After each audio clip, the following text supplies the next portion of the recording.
Do you find yourself scrolling through Instagram, looking at photos of the English countryside, wishing your home could capture just a little bit of that charm? Do you dream of a cozy house that looks like it's been loved for generations?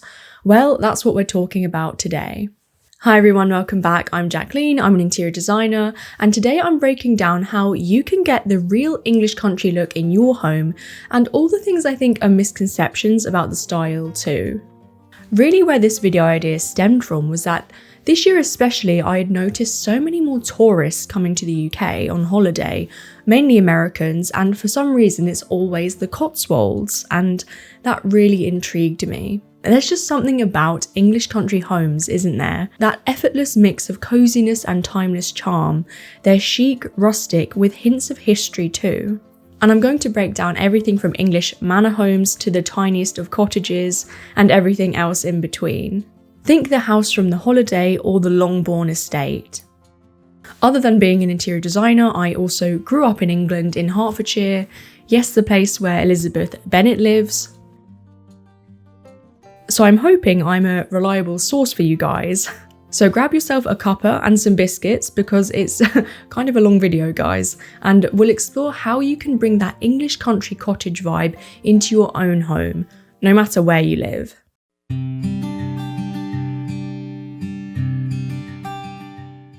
It's worth saying, I think, that I honestly have no idea why the Cotswolds has gained so much popularity with Americans over the past couple of years, so you guys let me know. And it's so funny to me as someone who lives in the UK, and anyone else who lives here can attest to this, because you can go to really any county in England and get some kind of variation of a cozy, quaint village with a pub, boutique-style shops and picturesque countryside. So that's a big misconception that the only charming cottages and country homes are in the Cotswolds. You can literally go to anywhere in the UK and find these types of charming places. But what makes them so charming in the first place? I think that the English country style is more than just a way of decorating, it's a way of living.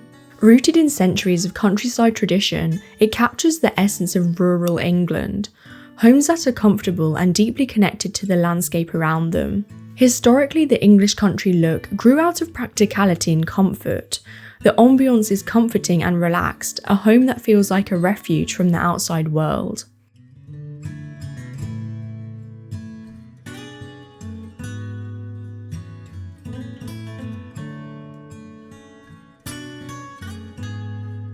Another misconception is that a lot of people think in order to achieve this style, they need a big countryside estate, but that's not true. There's obviously quite a stark difference between the exteriors of Somerleyton Hall and the local country pub down the road. But when it comes to interiors, they're actually not that different at all. English country style is adaptable to modern homes, small historic cottages, or wherever you may live.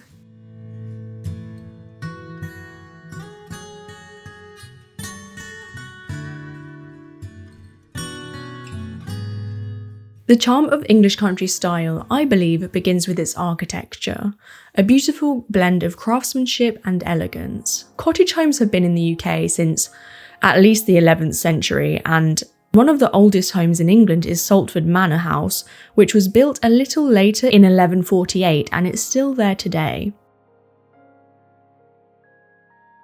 In terms of country homes, these types of houses came to fruition because people who lived in the city in townhouses wanted a place to stay in the countryside as well. It was actually the Tudor period that saw the building of the first of the unfortified great houses.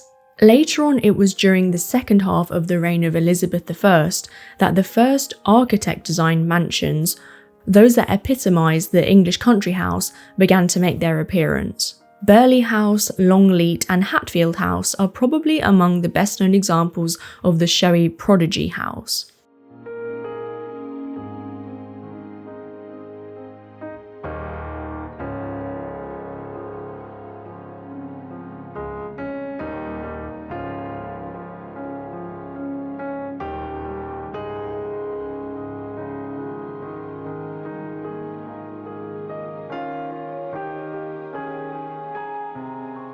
And fun fact, I grew up in the town next to Hatfield House, so needless to say there were many a school trip there and lots of Henry VIII reenactments we had to witness. There are many different styles of English country house, of course, because they've been built across a really wide-spanning timeline. Tudor, Elizabethan, Jacobean, Carolean, Georgian, Palladian, Neoclassical, Victorian and Edwardian. Ooh, that was a mouthful.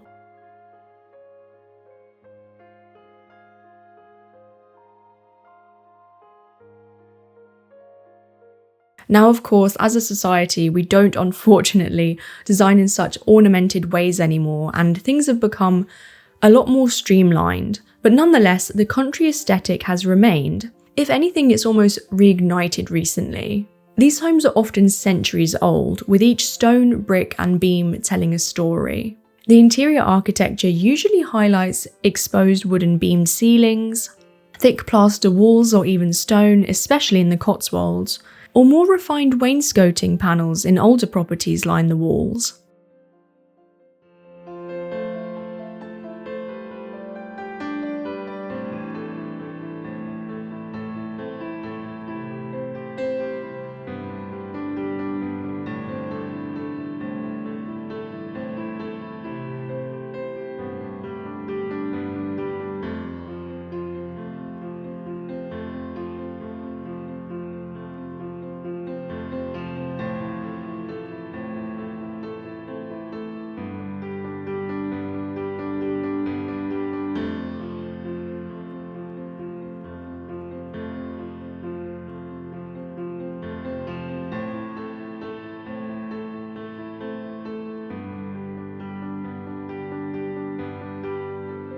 Large mullioned windows allow natural light to flood in, or bay windows highlight decorative plasterwork ceilings, ceiling roses and patterned stone or parquet floors.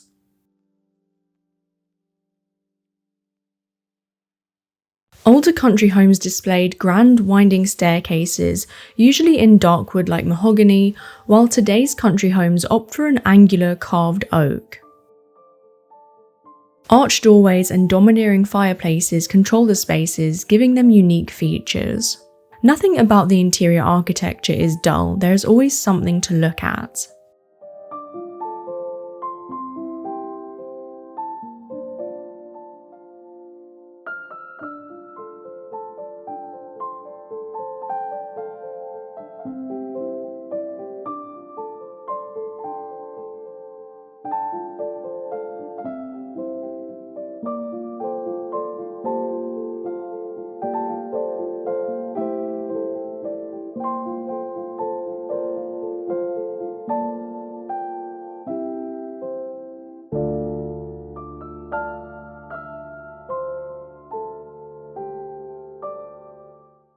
The colour palette of the English country style is deeply rooted in nature and history. It's soft, inviting and timeless, and it's a reflection of the stone cottages, rolling hills and skies of the English countryside. Sage greens, greys, taupe, dark browns, light blues like duck egg, warm creams and gentle earthy tones like terracotta, even apricot peach tones work beautifully. These are colours that breathe, subtle, layered and never too polished. They feel as though they've faded gracefully over time, which make English homes so inviting.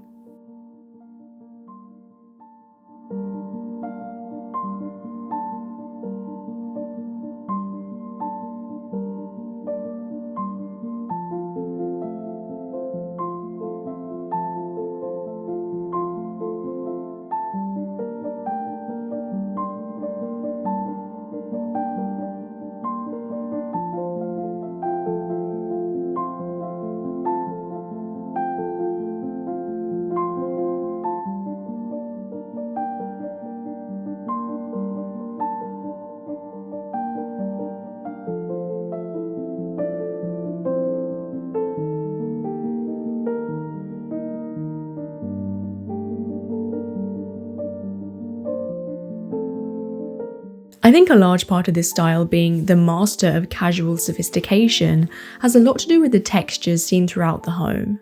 But another misconception I find is that English country interiors are just wall-to-wall flowers and that florals dominate every room. Especially these type of feminine pink florals, very Laura Ashley and shabby chic. And while florals are a hallmark, the style is all about layering colours, patterns and texture. So there's also stripes, gingham, toiles that appear alongside florals, and the florals that do appear aren't really anything like the pink, overly feminine ones. English country interiors are known for their classic patterns and textiles, so incorporate timeless designs like floral prints, plaids, checks, Indian chintz, damask, paisley, pinstripes and wide stripes into your decor.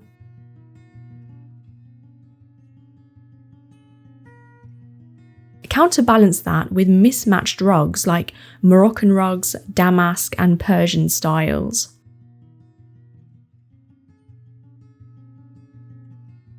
For more modern English country, go for jute rugs with a border. The style isn't about minimalism or restraint, no, it's definitely about gathering materials that look like they've been passed down through generations. You're trying to create that sense of comfort and warmth. Combine fabric with rustic textured oak, woven baskets and a bit of brass or copper for a touch of rustic charm. The goal is to make the space feel tactile and inviting, as if everything has been softened by time and use. In an English country home, curtains and window treatments play a vital role in creating that warm, lived-in environment. And I know it just seems like such a small thing to look at in a space, but it's actually very different compared to other styles. Curtains often have a pelmet or valance to softly hide the curtain pole and give a traditional look. Layering is key.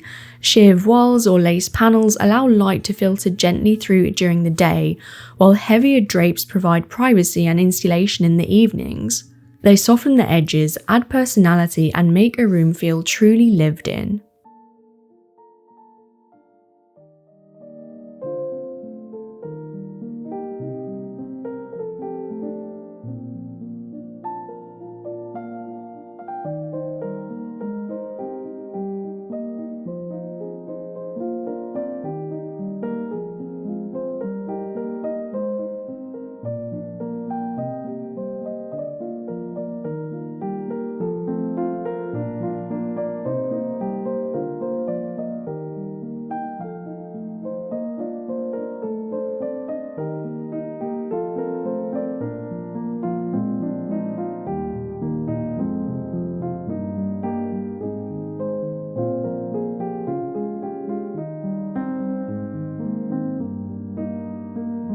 If we move on to furniture, I think another misconception when it comes to the furniture in these homes is that Americans a lot of the time think that the furniture has to be outdated, formal, and usually antique pieces. And yes, while some well-preserved older homes definitely have these types of pieces, it's not how the majority of these homes decorate. The majority, I would say, are actually 80% newer pieces, and the rest are those antique vintage finds.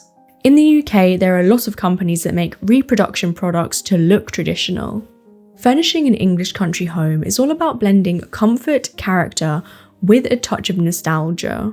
These homes are rarely sleek and modern, and a lot of the time, they're really just trying to feel timeless, and some pieces I think can help you achieve that look are a Chesterfield high-back armchair, roll-arm sofas or skirted sofas, large patterned ottomans, cabriole leg sideboards, footstools with skirting, a long farmhouse table made out of reclaimed wood, upholstered dining chairs, expansive wooden bookcases, fabric headboards with wooden trim, wooden benches, rustic square coffee tables, kitchen hutches, a fluted farmhouse sink, a dairy table instead of a kitchen island, fabric and wood tub chairs, antique style tables, rattan dining chairs, and scalloped edge furniture.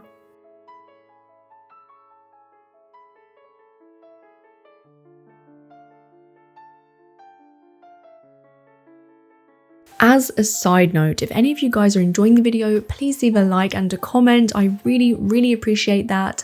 And of course, if you want to see more videos just like this, then please subscribe. Lighting in English country homes is all about making things feel cozy, warm, and a little bit magical. Obviously, natural light is a big star player here, and you really want to utilize those big windows, but if you don't have those, you can introduce lighting to create the look. And some examples I have for you guys are empire chandeliers, pleated lampshades for wall sconces and table lamps, iron chandeliers with patina, patterned ceramic base lamps and rattan shades. Or if you're going for a more modern country look, go for fluted edged pendant lights where they look like they have a ripple. Add branded candles for the finishing touches. Soft, warm, layered light makes every corner inviting, every surface glow, and everything feel like a scene from a classic countryside movie.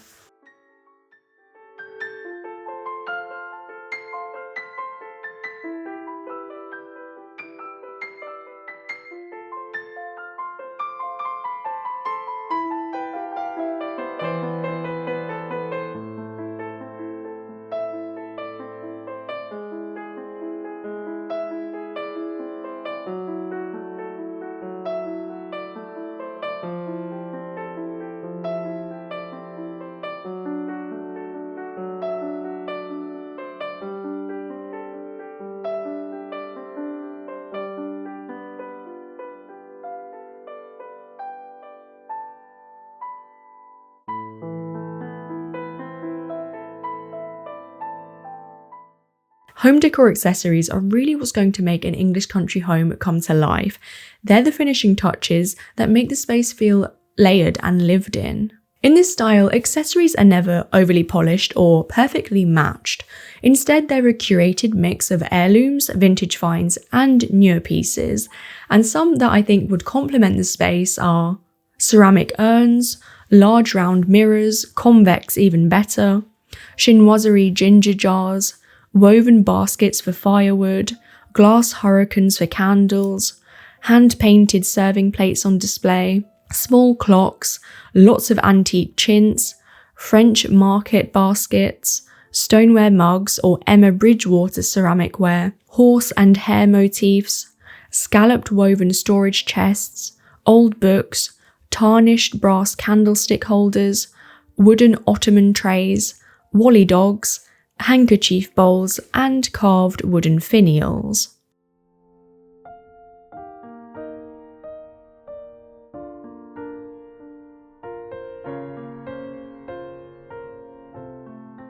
No English country home is truly complete without having a lush, inviting garden. In true English cottage style, they're not really perfectly manicured and they're not rigidly formal either. They're romantic, slightly wild, and full of life. Terracotta pots filled with herbs and lavender, rambling roses and alliums form the base of a cottage garden in my opinion.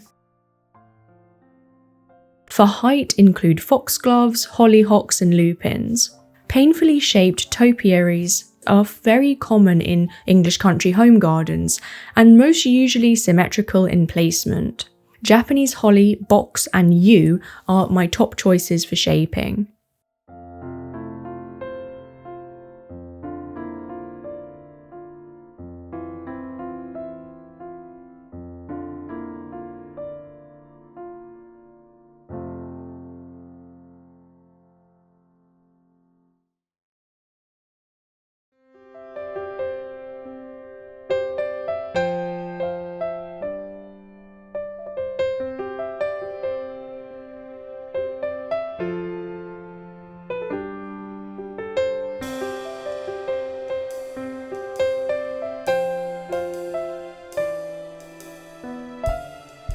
Plants inside the home are just as important, and I think a good rule of thumb here is to stick to creating seasonal bouquets. Daffodil arrangements in the spring, roses in the summer, hydrangeas and dahlias in autumn, and a collection of pines and holly in the winter.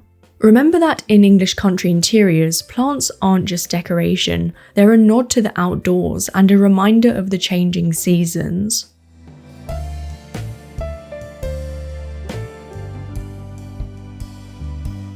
Artwork here is all about creating connection to the landscape and heritage to the countryside. Walls definitely aren't left bare, they are layered with paintings that feel personal and a little eclectic. Think of framed botanical prints, pastoral landscapes, or even vintage sketches that capture the rolling hills, cottages, and gardens of the English countryside. Watercolour art also really ties into the colour palette I mentioned earlier.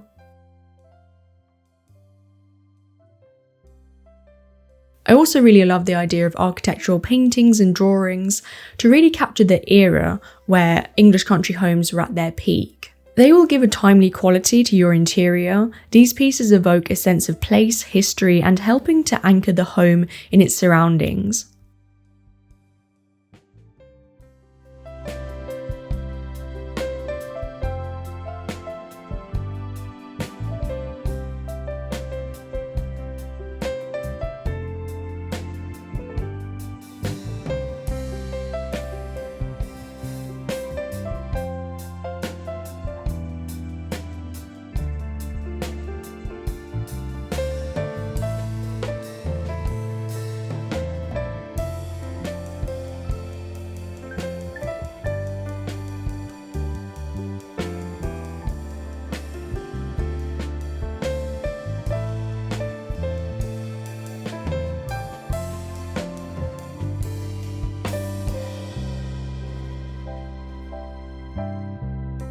When choosing coffee table books for this style, think gardening guides, botanical illustrations, country homes, or classic English literature. Large format photography books featuring the English countryside, floral arrangements, or historic cottages work beautifully, echoing the natural and nostalgic aesthetic that defines the style. You can also mix in smaller books on antiques and interiors to ideally mirror the interior. Another tip is that most English country manor houses in the UK often have an accompanying book all about their history, and it's usually filled with gorgeous photos as well. Ultimately, the English country home embodies a sense of history. It's about creating an atmosphere that feels both graceful and grounded, and I think that's what really gives it that charm. Please leave a like and a comment if you enjoyed the video. I really appreciate that. I read everyone, and it really does help to grow the channel. And if you need help fulfilling your own design dreams, I've left our website in the description. I hope you enjoyed exploring English country interiors and found inspiration to bring that rustic elegance into your own home. But that's it for today's video, guys, and I will see you in the next one. Bye!